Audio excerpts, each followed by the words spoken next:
ची बातमी ठाण्यामधील रेमंड मैदानात युवा सेनेचा राज्यस्तरीय मेळावा आयोजित करण्यात आला होता। इथे कोणी छोटा नाही मोठा नाही, इथे घरगडी नाही तर सर्व सवंगडी आहेत। बाळासाहेब आपल्या सहकार्यांना सवंगडी समजायचे, पण काही लोक आपल्या सहकार्यांना घरगडी समजतात असा टोला मुख्यमंत्री एकनाथ शिंदेंनी नाव न घेता ठाकरे गटाचे प्रमुख उद्धव ठाकरे यांना लगावला।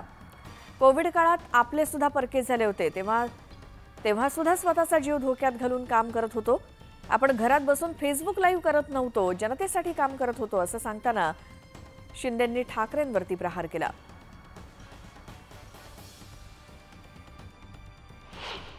आज मला खाली बसलेले जे शिवसैनिक दिसले इथे, मी त्यांना म्हणालो, शिवाजी पार्कची सभा हा एकनाथ शिंदे जमिनीवर बसून ऐकलेला आहे आणि खऱ्या अर्थाने आज शेवटी या राज्याचा मी मुख्यमंत्री असलो तरी सुद्धा मगाशी पूर्वेस तू सांगितलंस की माझ्यातला कार्यकर्ता मी जिवंत ठेवलेला आहे। मी मुख्यमंत्री जरी झालो तरी कालही मी कार्यकर्ता होतो, आजही मी कार्यकर्ता आणि उद्याही कार्यकर्ता म्हणूनच काम करणार आहे।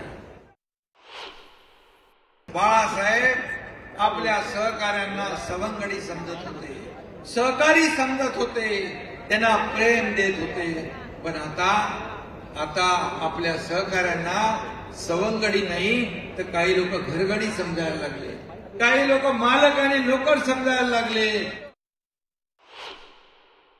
सगळे मला सांगतात तुम्ही कधी झोपता, कधी जेवता, कधी उठता। आता तुम्ही मला सांगा, मी झोपलो लवकर चालेल का?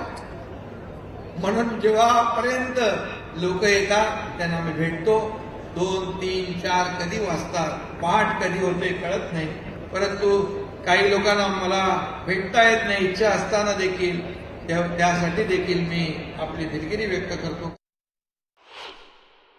एक दुसऱ्याला भेटू शकत नव्हतो त्यावेळेस देखील मी पाहिलं की आपण युवा सेना, शिवसेना स्वतःचा जीव धोक्यात घालून दुसऱ्याला मदत करत होतो। पीपी किट घालून आपण हॉस्पिटलमध्ये जात होतो, फक्त आपण घरात बसून फेसबुक लाईव्ह करत नव्हतो, आपण पूर्णपणे जनतेमध्ये उतरून काम करत होतो। हे खऱ्या अर्थाने आज आपण पाहिलं।